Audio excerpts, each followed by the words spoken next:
फिर से लेके आ गए हैं भूले बिसरे इतिहास और कैसे नेहरू जी ने कश्मीर को कर दिया नाश। इसके बारे में बात करेंगे कि आखिर नेहरू जी का कौन सा मानसिकता थी और कौन सा नीति था जिसके वजह से कश्मीर आतंक का अड्डा बना और कश्मीर का नाश हो गया।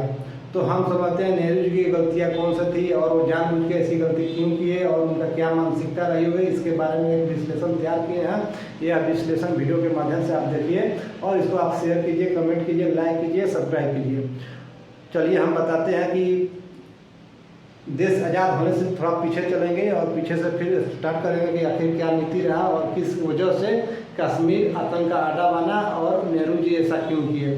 तो 5 मई 1946 को यानी कि महाराजा हरि सिंह के खिलाफ, यानी कश्मीर का जो राजा थे महाराजा हरि सिंह थे, उनके खिलाफ कश्मीर में यानी कि आंदोलन हो रहा था। वो आंदोलन को लीड शेख अब्दुल्ला कर रहे थे। यानी कि 5 मई यानी बाहरी के नारा देके, यानी कि बाहरी के नारा देके कश्मीर छोड़ो आज़ादी करो ऐसे करके नारा देके और महाराजा हरि सिंह के खिलाफ वो आंदोलन कर रहे थे। कौन कर रहे थे?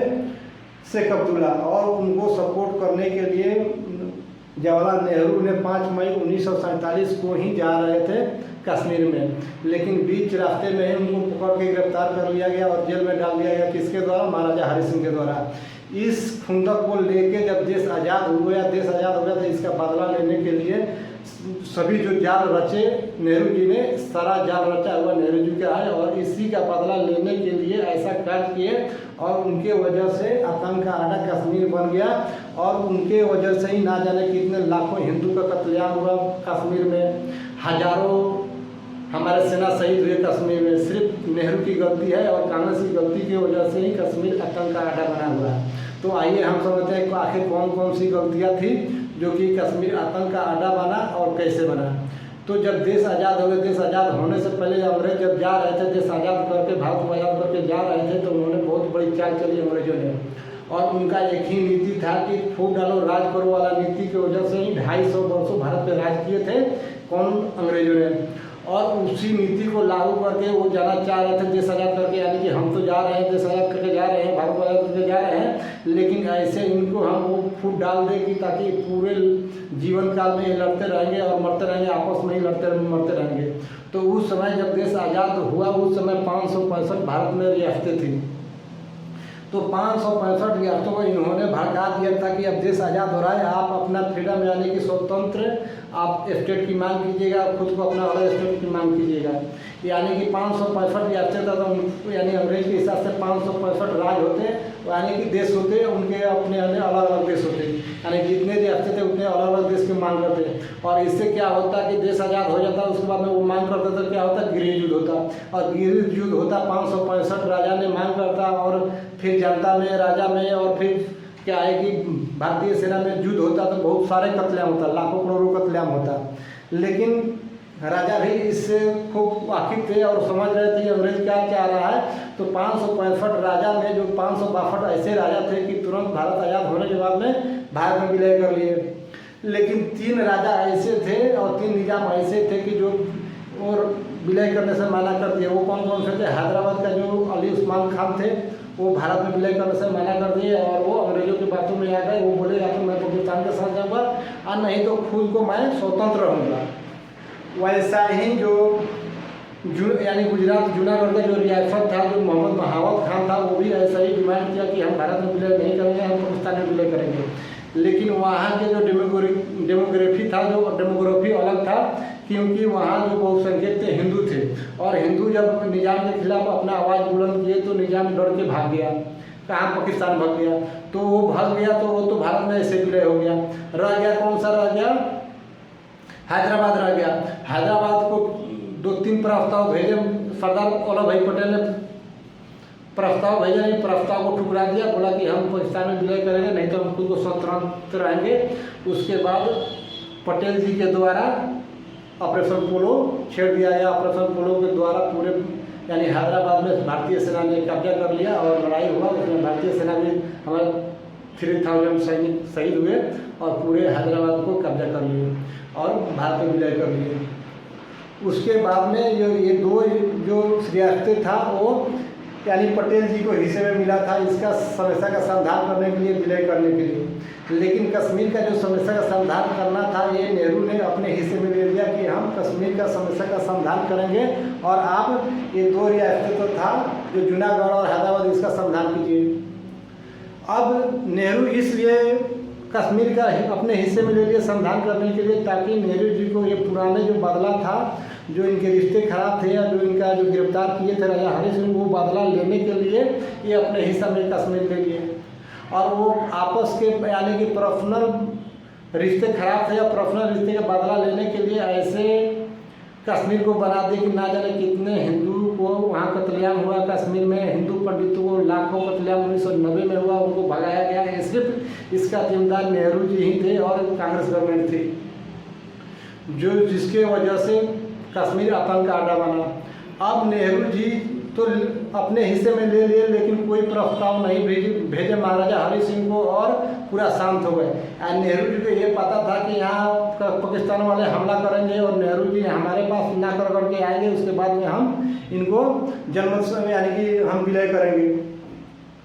अब उस बीच में मोहम्मद अली जिन्ना ने बार बार इनको यानी कि महाराजा हरि सिंह को प्रस्ताव भेज रहा था विलय करने के लिए पाकिस्तान में, लेकिन महाराजा हरि सिंह साफ मना कर दे कि हम या तो खुद को स्वतंत्र रहेंगे और नहीं तो भारत में विलय करेंगे। इससे मोहम्मद अली जिन्ना ने गुस्सा होकर और इसका बदला लेने के लिए, और उसको ये भी लगता था कि जो जूनागढ़ था वो बहुसंख्यक हिंदू थे और उन्होंने विरोध कर दिया राजा का, तो राजा भाग के चला गया और वो भारत में विलय हो गया। तो यानी कि कश्मीर मुस्लिम का है, मुस्लिम बहुसंख्यक है, तो ये पाकिस्तान को मिलना चाहिए। तो इसके लिए बार बार प्रस्ताव भेज रहा था लेकिन उन्होंने साफ मना कर दिया, हम पाकिस्तान में कतई विलय नहीं करेंगे, हम करेंगे तो या तो भारत में करेंगे नहीं तो खुद को स्वतंत्र रहेंगे। और इस बीच में नेहरू ने कोई प्रस्ताव नहीं भेजे और कोई प्रयास नहीं किया, कोई वार्तालाप ही नहीं किए महाराजा हरि सिंह से, और छोड़ दिया था। उसको पता था सारा यानी डेमोग्राफी जो था कश्मीर का सब कुछ इसको पता था कि क्या होने वाला है, फ्यूचर पता था, तो इसीलिए छोड़ देता कि जब तक मेरे पास आकर नाक नहीं रगड़ेगा तब तक हम इसको विलय नहीं करेंगे। इसी बीच मोहम्मद अली जिन्ना ने जो कबायली आतंकवादी थे उनको भड़का दिया, उनको उस्का दिया कि आप कब्जा कर लो कश्मीर पे। और 5 अक्टूबर 1947 यानी कि 9 हफ्ते बाद ही कश्मीर पे कबायली सेना ने हमला कर दिया। और जब कश्मीर में कबायली सेना ने हमला किया उसके बाद तुरंत बाद यानी राजा हरि सिंह संपर्क साधे भारत से और नेहरू से कि मुझे विलय कर लो और मुझे हेल्प के लिए सेना भेजो, लेकिन नहीं भेजा। कौन? नेहरू जी ने नहीं भेजे और उसको मरने के लिए छोड़ दिए। और इसी बीच में कत्लेआम मचा दिया, रेप कत्लेआम पूरा मचा दिया कबायली आतंकवादियों ने पूरे कश्मीर में। इतने कत्लेआम मचाए कि इससे राजा हरि सिंह ना तो उनके पास 3 ही ऑप्शन था, या तो भारत में विलय करना, नहीं तो पाकिस्तान में विलय करना, नहीं तो खुद को रणभूमि में आके लड़ाई करना। लेकिन उनके पास सेना भी नहीं बची थी और सेना भी जो थे वो मुस्लिम कम्युनिटी के थे और वो ऐसे लगता था कि वो विरोध कर देते रणभूमि में तो फिर वो अकेला पड़ जाते। इसकी वजह से भारत से बार बार गुहार लगाने के बाद में लास्ट में यानी कि कबायली और सेना का पूरे यानी कि 60-70% जमीन पर जब कब्जा हो गया उसके बाद में नेहरू ने विलय किया भारत में। विलय पे हस्ताक्षर हुआ महाराजा हरि सिंह के, उसके बाद में सेना भेजा। नेहरू ने कहा श्रीनगर एयरपोर्ट में, जब तक बहुत लेट हो चुकी थी, बहुत संपत्ति बहुत ज़मीनें जा चुकी थी, बहुत जो हमारे ज़मीनों पे कब्जा हो चुकी थी। अब जब भारतीय सेना जब एयरपोर्ट पे लैंड किया और जब लैंड करने के बाद में देखा तो जम्मू कश्मीर जो यानी श्रीनगर का एयरपोर्ट था वो भी यानी कबायलियों के कब्जा में हो गया था। फिर सेना ने अपना मोर्चा संभाला, लड़ाई शुरू कर दिया। जब लड़ाई शुरू कर दिया उसके बाद में कबायलियों को मारना शुरू किया और भगाना शुरू किया, भागने लगे और जब हमारे सेना ने मारने लगे और जब ये भागने लगे, जैसे सेना हमारे आगे बढ़ने लगा, कठुआ, सांबा, किश्तवाड़, अनंतनाग ये सब एरिया कैप्चर हो चुका था पाकिस्तानियों के हाथ में यानी कि कबायलियों के हाथ में। ये सारा ज़मीन को कब्जा अपने मुफ्त में कर लिया भारतीय सेना ने। और जैसे आगे बढ़ रहा था, जैसे आगे सेना बढ़ रहा था वैसे बीच में कूद गए नेहरू जी, और नेहरू जी कूद के युद्ध विराम की घोषणा कर दिए और इस बोल दिए ऑल इंडिया रेडियो पे प्रसारण कर दिए जनमत संग्रह होगा संयुक्त राष्ट्र में। यानी इस केस का जो मसला यानी कि यूएनए देखेगा। अब देखिए, एक तो युद्ध विराम रोक दिए, पूरे संपत्ति हमारा जो कब्जा हो गया था उनके हाथ में चला गया था, पाकिस्तानियों के हाथ में चला गया था, कबायली कब्जा कर लिए थे पूरा जमीन। हमारा सेना के द्वारा कब्जा किए बगैर यानी कि सेना को रोक दिए और युद्ध विराम को रोक दिए कर दिए। और युद्ध विराम को करने के बाद में फिर ऑल इंडिया रेडियो प्रसारण कर दिया कि इस जनमत संग्रह होगा संयुक्त राष्ट्र में। वहीं जहाँ सेना रुकी थी वहीं पे LOC का लाइन खींच गया, लाइन ऑफ कंट्रोल हो गया। उसके बाद में उस साइड हो गया POK। अब नॉर्मली हम समझेंगे कि हमारे भारत में 8-10 जो जिले हैं, जैसे झारखंड हुआ, छत्तीसगढ़ हुआ, उत्तराखंड हुआ, इस सब में 10 और 12 ऐसे जिले हैं, 10, 12, 14 जिले हैं। ऐसे 2 स्टेट ऐसे हैं, इतने ज़मीन उन्होंने कब्जा कर लिया, कबायलियों ने कब्जा कर लिया, वो ज़मीन POK के अंदर चला गया। POK में ही 10 हमारा यानी डिस्ट्रिक्ट है। गिलगित बल्टिस्तान एरिया जो था वो भी POK में आता है, उसमें 14 डिस्ट्रिक्ट है, यानी 2 स्टेट के बराबर इन्होंने ज़मीन कब्जा कर लिया और POK बन गया। हालांकि जो वो पूरे एरिया महाराजा हरि सिंह का था और महाराजा हरि सिंह भारत में विलय किए थे, तो पूरा एरिया किसका होना चाहिए था? पूरा एरिया भारत का होना चाहिए। लेकिन भारतीय सेना जैसे आगे बढ़ रही थी, बीच में ही रुकना और युद्ध विराम करना, ये नेहरू जी की नीति था और नेहरू जी की नीति के द्वारा ही POK बना। अगर भारतीय सेना को छूट कुछ समय दिए होते तो पूरा जमीन अपना कब्जा कर लेता, उसके बाद में जो भी युद्ध विराम करना था जो भी होता है, बट ऐसा नहीं हुआ। और उसके बाद भी ऑल इंडिया रेडियो पे आके प्रसारण करना कि जनमत संग्रह होगा संयुक्त राष्ट्र में। अब ये नेहरू की गलती थी। दूसरा गलती ये था कि आज़ाद भारत में लॉर्ड माउंटबेटन को गवर्नर बनाना, आज़ाद भारत में, यानी अंग्रेज तो देश छोड़ के चले गए, उनके लोग को यहाँ गवर्नर बना दिया गया। और वो गवर्नर ऐसा था कि पाकिस्तान के लिए भी मरता था, हिंदुस्तान के लिए भी मरता था, और नीति तो ऐसा ही था, फूट डालो राज करने वाली। तो आज़ाद भारत में गवर्नर बनाना यानी कि लॉर्ड माउंटबेटन को बनाना, ये भी एक नेहरू जी गलती थी। दूसरा गलती ये था कि 1949 में फिर 370 आर्टिकल लागू करना कश्मीर के लिए ये बहुत बड़ी भूल थी और नेहरू की और बहुत बड़ी गलती थी, जिसके वजह से डेमोग्राफी पूरा चेंज हो गया कश्मीर का। अब हम समझते हैं कि आखिर 370 से डेमोग्राफी कैसे चेंज हुआ, वहाँ के आबो हवा कैसे चेंज हुआ, ये समझते हैं। 370 का ये प्रावधान था कि जम्मू कश्मीर अपना खुद का संविधान बना सकता है और खुद का देश का अलग झंडा रख सकता है। 370 में प्रावधान था। अब 370 के द्वारा 35A आया और 35A लागू हुआ 1954 में। और 35A कहता है कि 1954 से यानी 10 साल उसके पीछे, यानी 1944 से लेके 1954 तक जो है उसी को यानी कश्मीर का नागरिक माना जाएगा।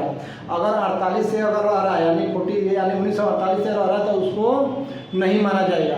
यानी कम से कम जो 10 साल इस क्षेत्र में यानी कश्मीर क्षेत्र में कोई भी भारतीय, कहीं का भी भारतीय है, किसी भी स्टेट का है, वो कम से कम 10 साल यहाँ रुका है, उसको कश्मीर का नागरिक माना जाएगा, उससे कम का नागरिक नहीं माना जाएगा। और 1954 के बाद में तो ऐसा कोई प्रस्ताव ही नहीं था नागरिक मानने का। तो 370 के आर्टिकल कहीं 330 यानी 35A बना और 35 का मतलब यही था कि यानी कि किसी भी भारत के किसी भी हिस्से के लोग को वहाँ नागरिकता नहीं मिल सकता है। और जो 10 साल कम से कम वहाँ रुके हैं 1954 में, उन्हीं को नागरिकता माना जाएगा कश्मीर में।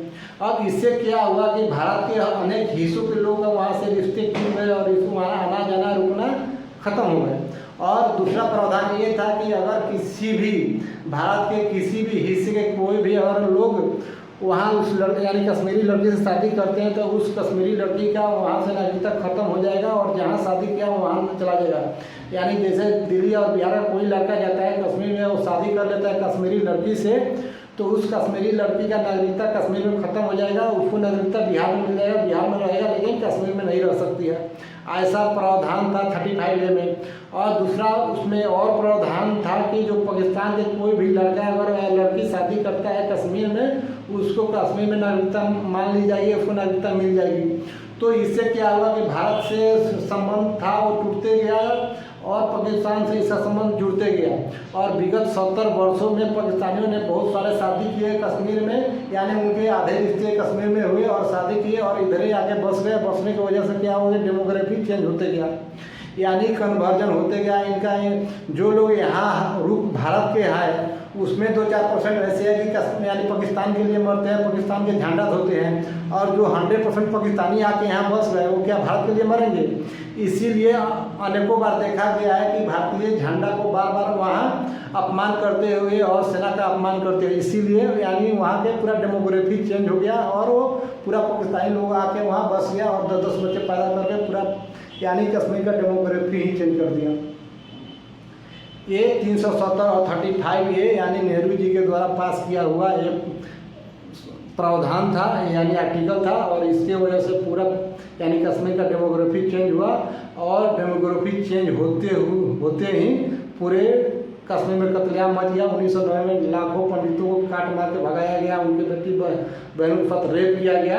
ये सारे इसका मुख्य जिम्मेदार नेहरू जी है और कांग्रेस गवर्नमेंट ही इसका जिम्मेदार है। अब इसमें अगर इसके लिए पूछा जाएगा कि हाँ मोदी जी से पूछा जाएगा तो मोदी जी तो वहाँ के प्रॉब्लम को सॉल्व कर रहे हैं। 370 मोदी जी हटाए, 35 ए मोदी जी हटाए, तो ये सिर्फ राजनीति के लोग ही मोदी जी को बदनाम कर सकते हैं और उनको बहाना फुसला सकते हैं और मोदी जी के बारे में कुछ गलत प्रोपेगेंडा चला सकते हैं। लेकिन जो कश्मीर का जो आतंक आड़ा बनाया गया है, जो भी कश्मीर में हो रहा है, उसका सिर्फ मोदी नेहरू जी और कश्मीर कांग्रेस गवर्नमेंट ही जिम्मेदार है।